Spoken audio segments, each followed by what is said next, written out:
그리고 이제 상권 수명 주기에 대해서 말씀을 드립니다. 업종 수명 주기하고 똑같아요. 요런 이제 개발기, 도입기, 그리고 성장기, 성숙기, 세탁기 단계를 그대로 거쳐요. 제가 얘기를 들어서 신도시들 있잖아요. 1기 신도시 같은 경우에 이런 경우예요. 지금 사진에 보시듯이 1기 신도시는 서울시청 중심으로 해서 20km 반경에 안양, 평촌, 부천, 중동, 일산, 고양, 그리고 이제 성남, 분당, 군포, 삼본 이렇게 5개 1기 신도시가 생겼잖아요. 여기 지금 생긴 지가 지금 33년 차부터 들고 있단 말이에요. 이제 재개발할 시점이 됐다. 그래서 이런 상권은 어떤 상권이냐? 수민주기상. 자, 성장기 상권이다, 성숙기다, 쇠퇴기에 지금 들어가고 있다. 내가 볼 때는 최고점의 성숙기에서 쇠퇴기로 지금 이제 서서히 접어들고 있는 상권이에요. 그렇다면 여러분 보시는 수원 강교, 그리고 인천 금단, 김포 한강, 파주 운정, 송파 위례, 성남 판교, 이게 2기 신도시는 수명주기상 어디에 들어갈 것 같아요? 여기는 도입기 단계란 말이에요. 도입기 단계는 아까 뭐라고요? 제품 수명 단계에서 홍보와 광고가 집중되는 그런 곳이란 말이에요. 그러다 보니까 고객들을 끌어모을 수 있는 힘이 약해요. 그러다 보면 보통 신도시 상권이 제대로 자리 잡으면 5년에서 7년 정도 걸립니다. 그러니까 그런 것들을 여러분들이 좀 아시고 상권 설정할 부분이 있다. 수명중기 단계도 어느 단계에 속해 있는지. 내가 지금 들어가야 되는, 아까 조금 전에 주택가 제가 특성이 강한 상권 3가지로 분류를 해주셨습니다. 18층 이상 고층 아파트들이 밀집되어 있는 주택가 상권은 신도시 개념의 새로 지은 아파트들이 많기 때문에 그런 쪽은 어디요? 도입기 단계의 상권, 그리고 성장기로 넘어간 상권들이 많다. 이렇게 말씀을 드리고요. 단독주택지들이 많이 몰려있는 주택가 상권은 건물 전체들이 50년 이상 오래됐기 때문에 그런 데는 세택이 상권이 들어가 있다 보시면 된다 말이에요. 그래서 이런 부분들의 수명 주기 단계도 굉장히 중요하게 여러분들이 판단해야 된다 말씀 들으시고, 신도시 개념은 이렇게 제가 대략 설명드렸으니까 1기 신도시에 대해서 밑에 파란색을 좀 보세요. 토지 이용 계획에 의해서 중동신도시 상업지역은 10.4%입니다. 업무지역이 없어요. 그런데 3번에 또 한번 보세요. 상업지역이 3.8%, 업무지역이 0.4%, 분당이 상업지역이 4.7%, 업무지역이 3.7%, 평촌이 상업지역이 3.2%, 업무지역이 1.2%, 그리고 일산이 상업지역 3.5%, 업무지역 2.3%. 자, 여기서 어떤 걸 얘기할까요? 업무지역이라는 것은 직장인들이 들어온다는 얘기예요. 사무실이 들어올 수 있게 만들어놨단 말이에요. 그런데 여기 있는 중동신도시 같은 경우는 업무지역이 없습니다. 상업지역만 10.4%예요. 그렇다면 직장인들 사무실이 못 들어오게 돼 있단 말이에요. 그러다 보니까 장사하는 사람들이, 자영업자들이, 분양상가들이 어마어마하게 들어가 있다. 그러니까 경쟁률이 자연적으로 높을 수밖에 없잖아요. 그래서 여기 1기 신도시 중에 안정적으로 영업이 된 것이 분당이 제대로 자리 잡았고요. 그리고 이제 여기 보이는 일산 상업지역이 그나마 상권이 제대로 형성이 돼 있을 거다. 나머지 여기 보시면 평촌이나 삼본이나 중동신도시 같은 경우는 조금 덜하다 이 말이에요. 그래서 이렇게 신도시 쪽에 토지 이용 계획도 좀 살펴볼 필요가 있다 말씀을 드리고요. 세 번째 이제 상권 유형에 대해서 말씀을 드립니다. 우리가 일반적으로 하는 상권 분류는 오피스, 주택가, 번화가, 그리고 대학가, 교회 상권 크게 5가지로 나누고요. 이 기에서 제 같은 경우는 120가지 정도로 이렇게 세분화되어 있단 말이에요. 그래서 이렇게 단순하게 큰 틀의 상권이라고 보고 가면 안 된다라고 일단 제가 말씀을 드리고요. 여기 있는 주택가 특성이 강한 상권은 여기 한번 보세요. 아파트 밀집지역과 비아파트 밀집 2가지로 나눈다고 제가 얘기를 했습니다. 여기서는 크게는 3가지로 나눈다 했잖아요. 여기 보면 주택가 특성이 강한 상권은 업종 구성이 거의 유사해요. 여기 보시면 부동산 중개업이 제일 많고요. 그리고 배달 전문점, 개인 병의원, 이런 이제 주택가 아파트 상가 입구에 한번 7층이도 5층이도 한번 보세요. 업종 구성이 거의 똑같습니다. 1층에 약국, 편의점, 안경점, 그리고 분식점, 그리고 편의점 이런 것들이 들어가 있고요. 2층 같은 경우는 개인 병원 3층까지, 그리고 4층, 5층은 개인 교습소, 체육관 이런 것들이 쭉 형성되어 있단 말이에요. 그래서 이런 부분들이 주택가 특성이 강한 상권은 업종들이 딱 정해져 있다. 그래서 홍대에서 쉽게 말하면 핫하게 최근에 뜨고 있는 업종 아이템 가지고 들어가면 실패할 공산이 굉장히 크다. 그렇게 이제 말씀을 드릴 수 있고요. 여기 또 보시면 똑같은 다세대 주택인데 여기 오른쪽은 다가구고요. 왼쪽 수인 융토구 강교동에 있는 다세대 주택. 자, 여러분들한테 한 가지 여쭤보겠습니다. 다세대 주택과 다가구 주택의 차이점이 뭘까요? 다가구 주택은요, 건물 주인이 한 사람이란 얘기예요. 그리고 3층밖에 못 짓습니다. 그런데 다세대 주택은 4층까지 지을 수 있어요. 층수가 다르고요. 그리고 다세대 주택은 분양한 거예요. 이걸 우리가 말하는 소위 빌라라고 합니다. 소유주가 다 틀리다 이 말이에요. 그래서 이런 부분은 여러분들 아시고 이런 데는 배달 전문점이 잘 됩니다. 그런데 문제는 생활 수준이 다가구가 높을까요? 다세대가 높을까요? 당연히 분양받은 다세대 주택이 소득 수준이 좀 높아요. 그러니까 업종도 다르다 이 말이에요. 그래서 이런 것도 면밀하게 여러분들이 상권 유형에 따라서 어떻게 들어갈 것인지 여러분들이 생각을 하시고요. 번화가 특성이 강한 상권도 또 정해져 있습니다. 도시계획법에 따라서 대로변 주변에는 주로 판매업, 잡화점, 그리고 이면도로는 먹자골목, 그 더 이면도로는 숙박시설들이 형성이 쭉 다 되어 있어요. 이게 상업지역의 공통점입니다. 그래서 여기 이제 강남역이나 명동역 같은 경우에 그런 것들을 따라서 주로 이제 보면 고부가가치, 고가 전문점들이 주로 들어가는 것이 맞다고 생각이 들고요. 오피스가 특성 같은 경우에는 제가 예비 창업자는 좀 조심하라고 얘기를 합니다. 조금 전에 제가 말씀드렸듯이 주 5일 근무, 그리고 52시간제 근무 때문에 토요일, 일요일, 공휴일 빠진다고 했잖아요. 그러다 보니까 여기에 임대료나 권리금은 번화가 못지 않습니다, 사실은. 왜? 눈으로 보기에 점심타임에 사람들이 바글바글 하잖아요. 그런데 주말 매출이 확 빠진다. 그렇게 말씀드리고, 여기 같은 경우는 패스트푸드, 분식점, 편의점, 커피 전문점 이런 것들이 많이 들어가 있다. 이렇게 보시면 되고요. 그리고 이제 대학가 상권도 좀 조심하라고 말씀드립니다. 제가 앞에 말씀드렸던 중앙대 상권, 경희대 상권, 고려대 상권 다 주택가 특성이 강한 상권이란 말이에요.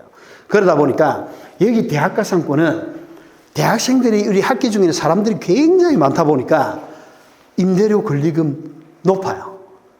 그런데 이런 것들을 충분히 감안하겠다고 들어갔지만 그게 조금 어렵다.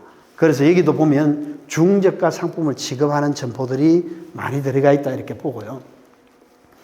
그리고 이제 차원의 의란 분류는 요거는 제가 이제 오랜 이제 상권 현장에서 경험한 걸 정리한 겁니다. 첫째는 우리가 공중에 봤을 때 상가들이 일렬로 쭉 열어서 위로 올라가서 점으로 보이잖아요. 이걸 점이나 곡선 1차원 상권.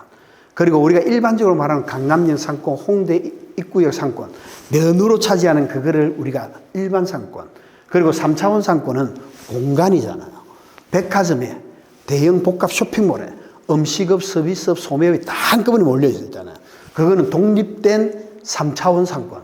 그리고 4차원 상권은 시공간을 말하잖아요. 이게 온라인 쇼핑몰을 말하는 거거든요. 그래서 우리가 지금 이제 예비 창업자들은 온라인 쇼핑몰, 인터넷 쇼핑몰에 관심을 굉장히 많이 가져야 된다. 그래서 제가 계속 주장하는 것이 제품력과 상품력에 목숨을 걸어라. 그렇게 말씀을 드리고요. 그리고 이제 또 넘어가서 요거는 이제 나이스 비즈맵에서 운영하는 상권 분석 서비스입니다. 요거만 참고를 하시라고요. 간단 서비스는 요거는 무료입니다. 하루에 한 번 정도 볼 수 있어요. 그런데 여기 보시면 상권 특성에서 보면 신촌도 커피 전문점에서 상권 특성이 주거 상업이 41%예요. 제가 그랬잖아요. 주택가 특성이 강한 상권, 상업지역이 32%예요. 그러니까 주택가 특성이 강한 번화가 상권이란 말이에요. 그리고 역세권 상권이란 말이에요.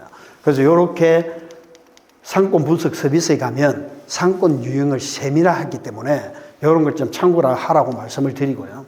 그리고 이제 상권 분석 프로세스에 대해서 말씀을 좀 드립니다.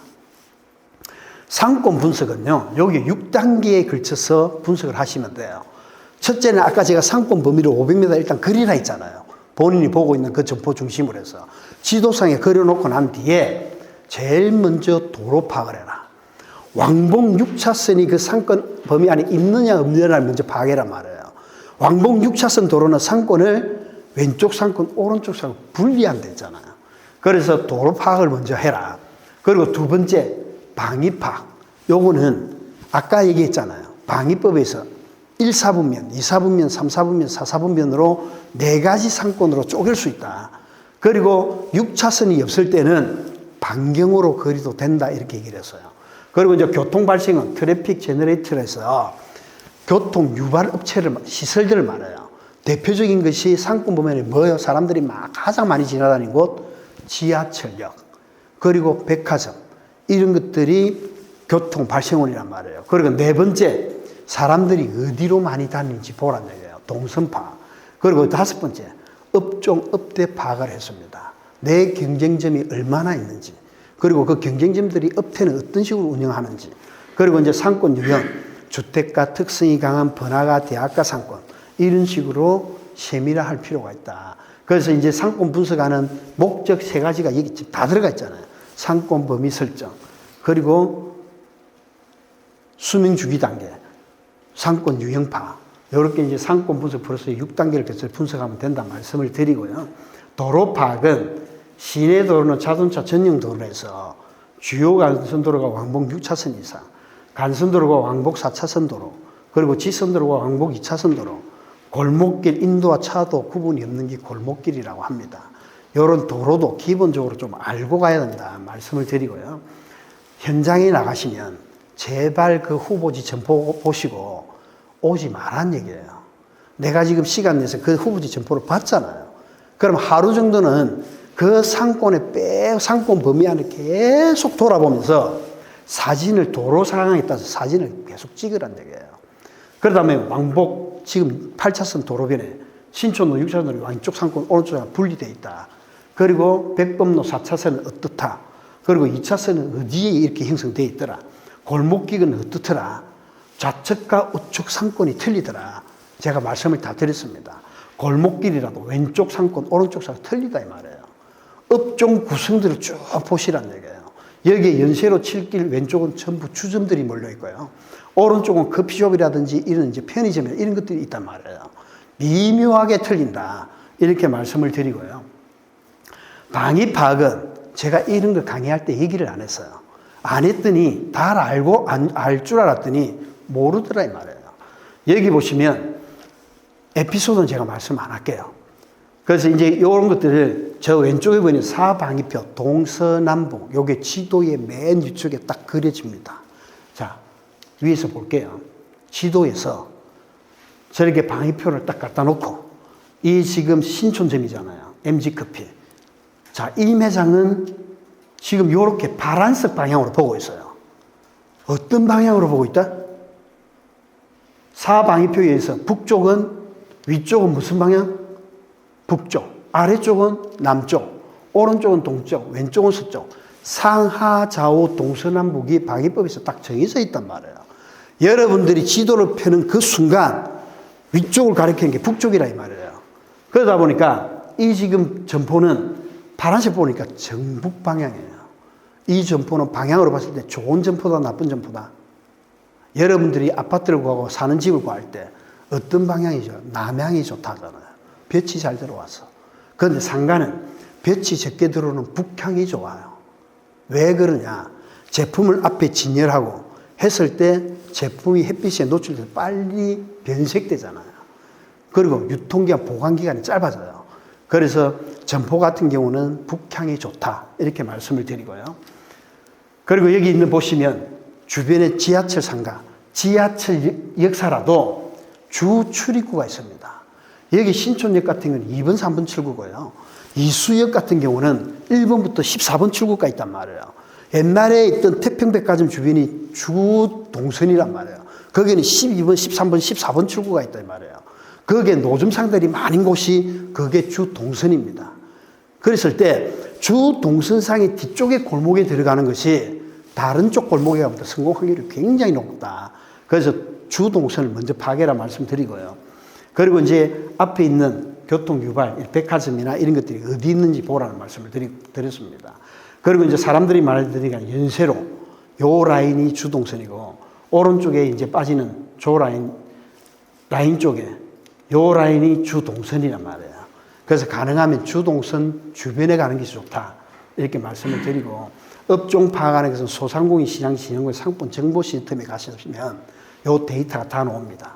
그러다 보니까 커피 같은 게 전국에 12만 2천 개 정도가 있다. 여기서 다 보여줘요. 그래서 이런 것들을 좀 참고하시라고 말씀을 드리고요. 그리고 상권 유형은 여기 보면 상업지역, 그리고 1급지 등급, 남성 30대, 그리고 20, 30대 여성이 많다. 그리고 이렇게 자세하게 설명을 해줍니다. 그리고 이제 이 부분은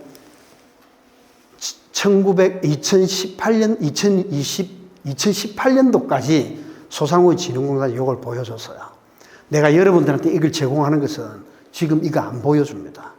2019년도에 이렇게 상권 유형 설명한 것을 한 24가지, 30가지 정도로 더 세분화해 줄 줄 알았어요.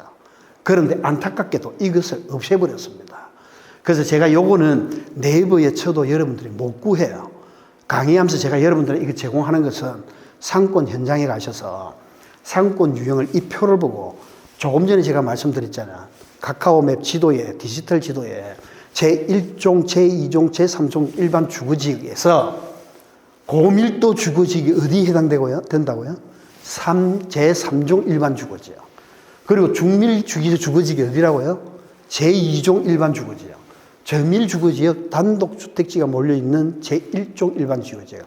그렇게 다 연결되어 있단 말이에요. 그래서 이렇게 상권 유형을 여러분들이 정확하게 아시면 그 상권의 유형이 어떻고, 특성이 어떻고, 특징이 어떻다.